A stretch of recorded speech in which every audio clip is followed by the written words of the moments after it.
Sidi Ould Tah elected president of African Development Bank Group. Appeals court reinstates Trump-era tariffs for now.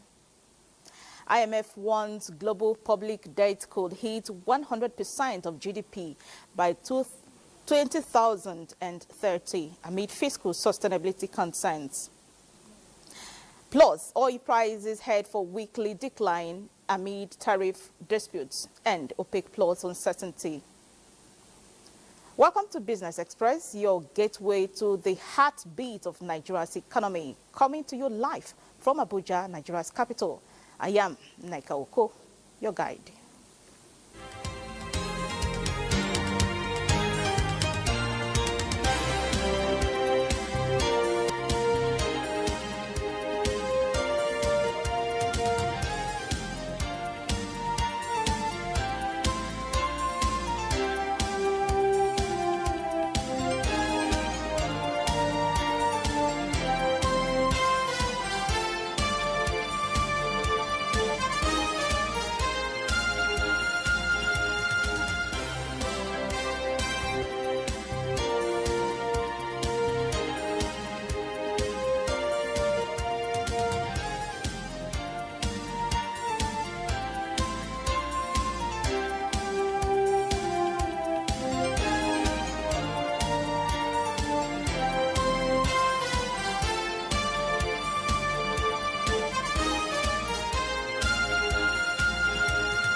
Welcome to the program.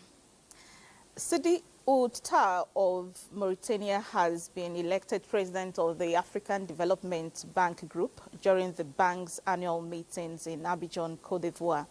Elected by the Board of Governors, comprising finance and economy ministers or central bank governors from the bank's 81 member countries, Tah met the requirement of securing over 50.01% of both regional and non-regional votes.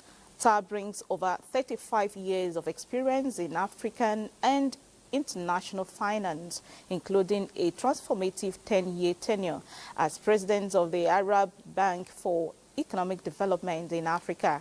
He also served as Mauritania's Minister of Economic Affairs and Finance. Meanwhile, President Bola Tinubu has congratulated Mauritanian President on the election of Dr. Sidi Ould Tah as the new president of the African Development Bank Group.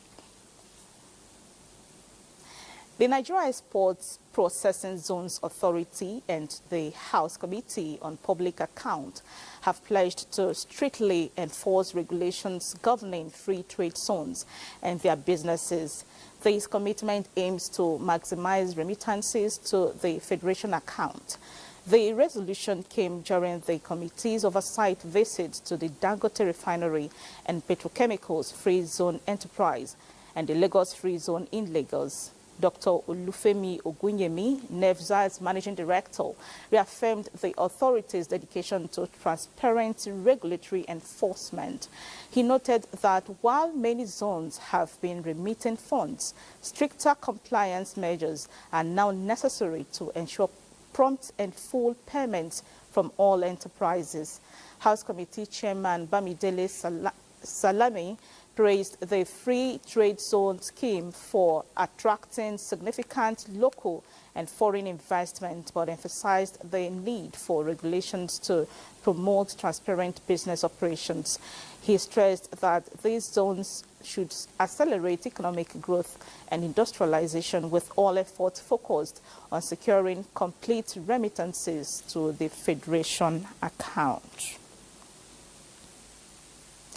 A federal appeals court on Thursday granted the Trump administration's request to temporarily halt a lower court decision that invalidated most of President Trump's tariffs Earlier, the administration had informed the U.S. Court of Appeals for the Federal Circuit of its intention to seek emergency relief from the Supreme Court as early as Friday if the ruling wasn't swiftly paused. In its order, the appeals court stated that the U.S. Court of International Trade's ruling issued Wednesday night is temporarily stayed until further notice while the court considers the motion papers. The decision offers the administration a brief reprieve as it prepares to argue that the lower court ruling should remain on hold throughout the appeals process. Officials from the Trump administration maintain they have alternative legal pathways to impose tariffs if the appeal does not succeed. The Revenue Mobilization, Allocation and Fiscal Commission has inaugurated its Anti-Corruption and Transparency Unit in Abuja. Members of the committee were urged to uphold integrity, patriotism, and ethical standards in their duties. Olainka Ojo reports. Of the anti-corruption. Hinged on the core values of integrity, the newly inaugurated members of Anti-Corruption and Transparency Unit are expected to play a critical role in reinforcing the Commission's effort to entrench transparency, accountability, and prudence in its operations. Approach our responsibilities with commitment to the national interest, diligence, due process, and vision for prosperity. The Corrupt Practices and Other Related Offences Commission, ICPC, urges Act 2 members to demonstrate professionalism, courage, and fairness in their duties. These include conducting corrupt risk assessments, fostering ethical compliance, monitoring budget implementation, and carrying out preliminary investigations into complaints. These units function as internal mechanisms to identify and address systemic weaknesses while ensuring compliance with ethical standards across ministries, departments, and agencies of government. My main focus will be to, 1, promote a culture of transparency, accountability within the Commission. 2, to identify and eliminate corrupt practices. 3, ensure prudent management of public funds. And 5, foster a collaborative environment that encourages whistleblowing and protects whistleblowers. The new unit has 11 members. Olainka Ojo. Thank you, Olainka. Today we turn the spotlight on transparency, accountability, and citizen participation, the pillars of the open government partnership in Nigeria. Since joining the global initiative in 2016, Nigeria has taken bold steps to reform governance through open data, anti-corruption measures, and civic engagement. From launching a beneficial ownership register to improving its open budget index, the country has made notable progress, yet challenges around implementation and sustainability persist, especially at the sub-national levels. So what has the journey been so far? What impact is it having on citizens? And how can we deepen reforms for inclusive governance? Joining us to explore Nigeria's OGP journey so far is the National Coordinator of Open Government Partnership, OGP, Dr. Gloria Ahmed. You're welcome to Business Express, ma'am. Thank you for having me here. I'm grateful. Nice. So we begin with recent review of activities. What has been the focus of the open government partnership in Nigeria over the past 2 years, especially under the current administration? Okay. I will begin by giving the background of how Nigeria joined the open government partnership. In 2016, at the UK Anti-Corruption Summit, then President Muhammadu Buhari was the one who made a declaration that Nigeria was going to join the open government partnership.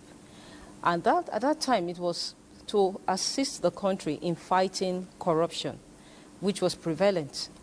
And immediately after that anti-corruption summit, Nigeria immediately commenced the process of joining the open government partnership.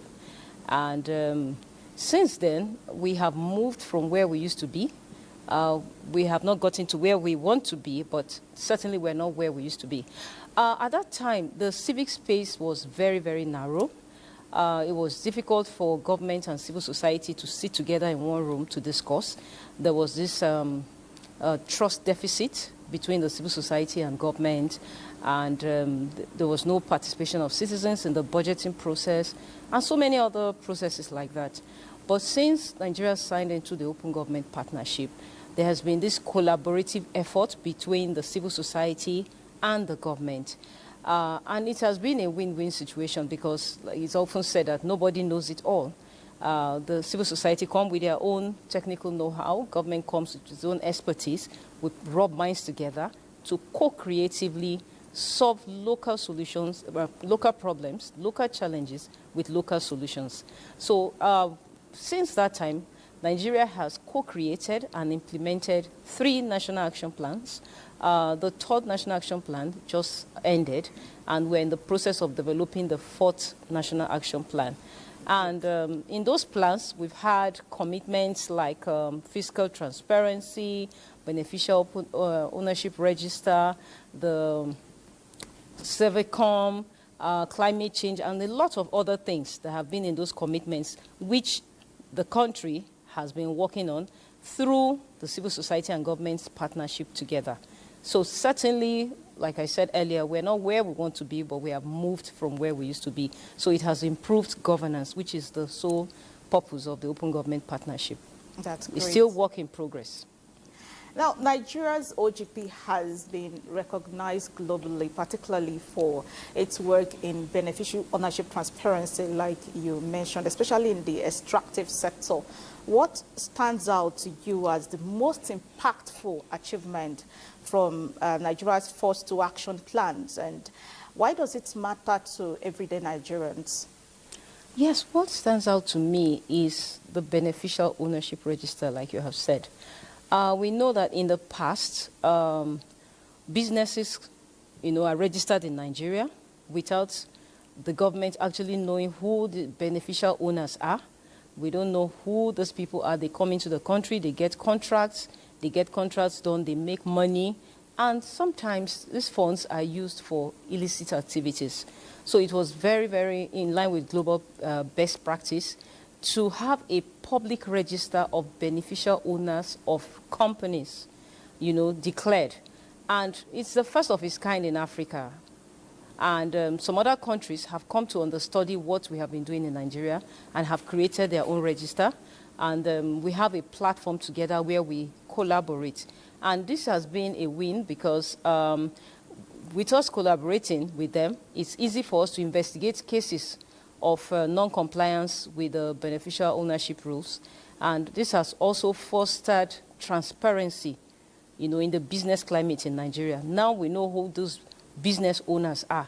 And businesses that have refused to declare who their owners are have been delisted from the corporate affairs register. So about how is 300 of OGP them. ensuring that beneficial ownership data is accessible, user-friendly, and actively used by civil society journalists and indeed the general public? Okay, thank you for that.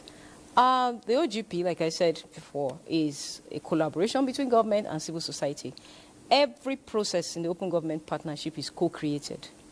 So if there was a beneficial ownership register, the planning stage, whatever process it had to go through before it got to this stage was co-created with the civil society.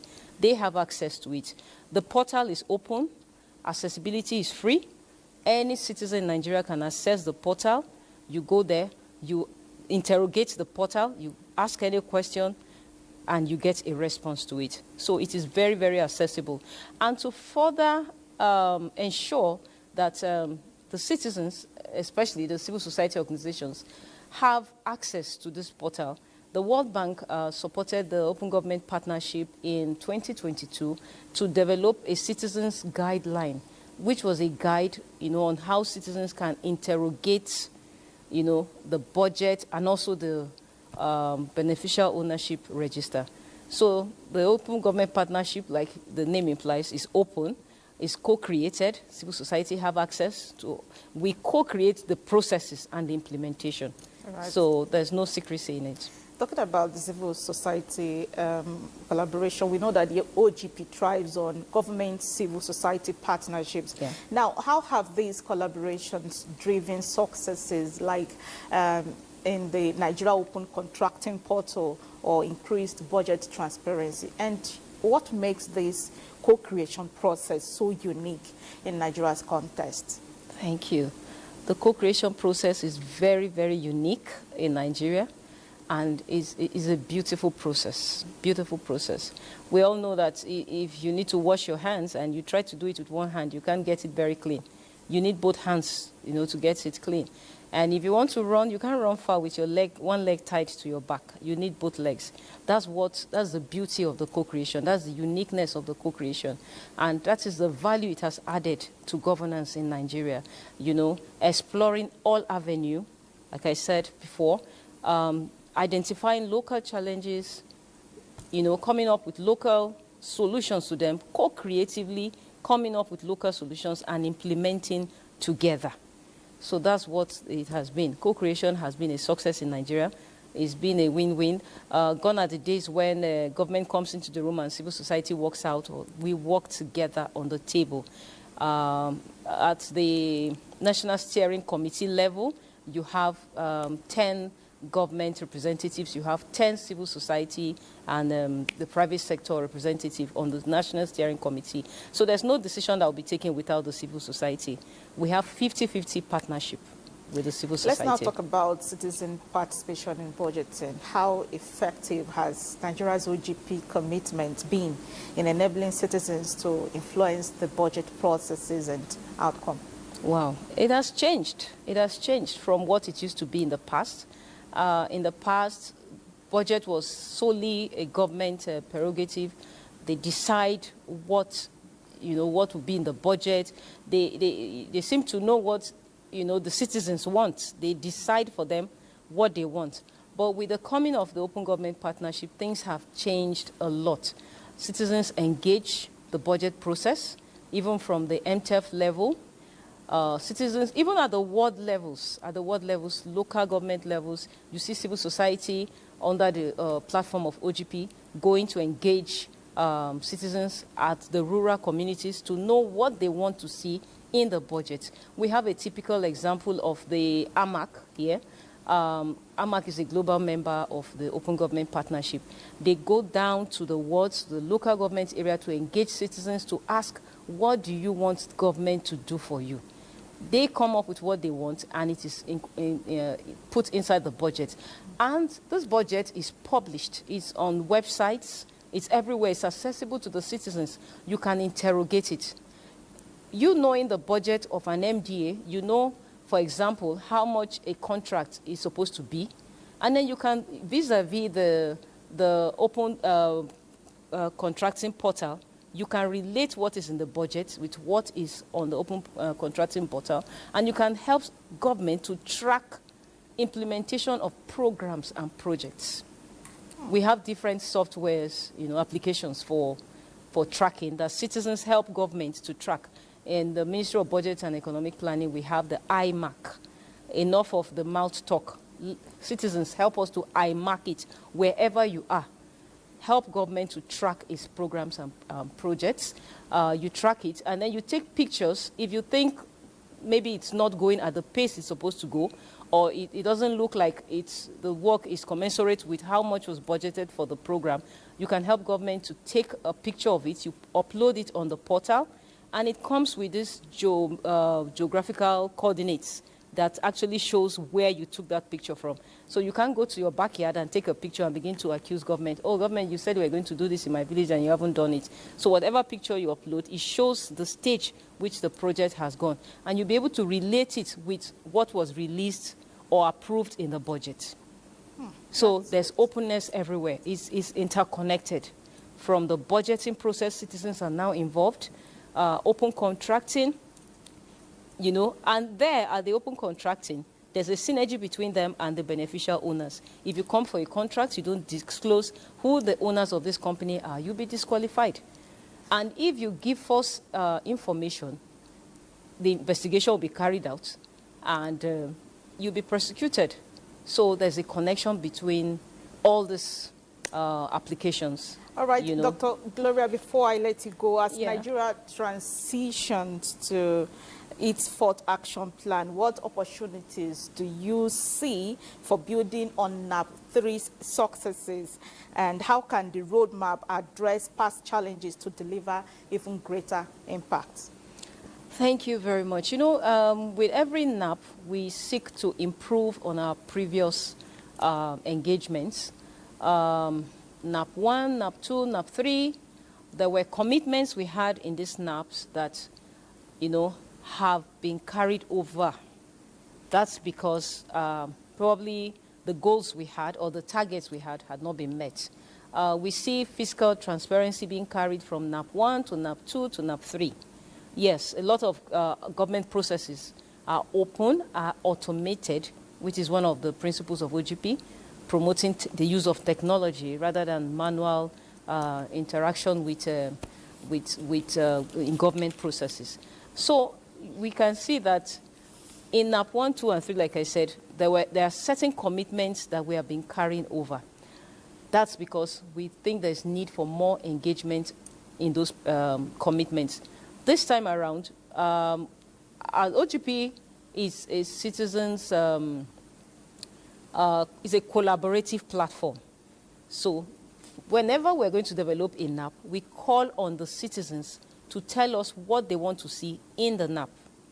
So there's a newspaper publication calling for Nigerians to make their inputs. It's on social media, and we've been doing some sensitization and all of that. When Nigerians send in their input, we're going to come together and look at it co-creatively again with the civil society and government, you know, harmonize these commitments into thematic areas. And I'm not to decide for Nigerians what they want to see in the plan, but from the responses we have received so far, it's obvious we're going to carry over fiscal transparency. People also are indicating interest in the area of climate change, which is where the world is going now. Also the area of digital governance and some other ones. So I don't want to preempt Nigerians. So we, at the end of their submissions, we're going to collate all of this, group them into thematic areas, very ambitious, you know, commitments that we strive to achieve, and co-creatively again with civil society and the private sector will come together to support government. All right. OGP Dr. is not Gloria, reinventing the wheel. That is too much we can take from you. Thank you. Thank you very, very much for joining us, and we look forward to seeing how Nigeria continues to advance transparency and promoting good governance through OGP platform. Is that right? Yes. Thanks for coming. Thank you very much. All right, moving on, gold prices declined on Friday as the dollar edged higher, with investors closely watching an upcoming U.S. inflation report that could offer clues about the Federal Reserve's future policy direction. Join me as we explore the pulse of the commodities markets.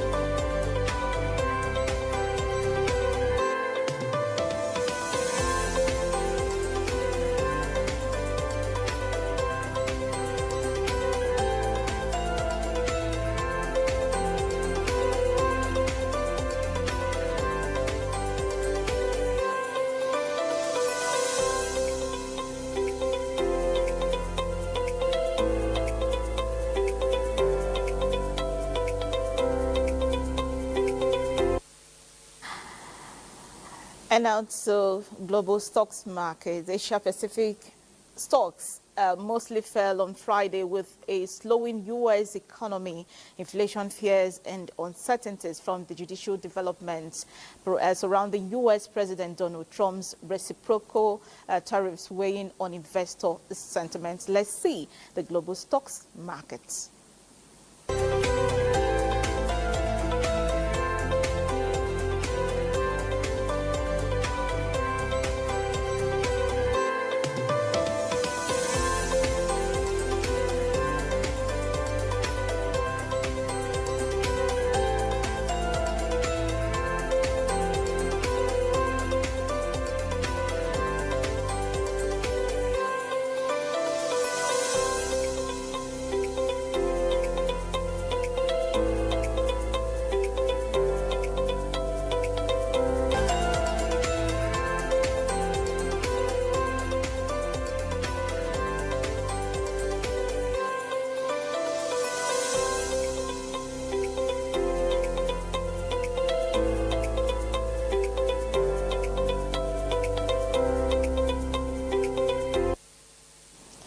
Well, that's all for now on Business Express. See you next week with more analysis and news.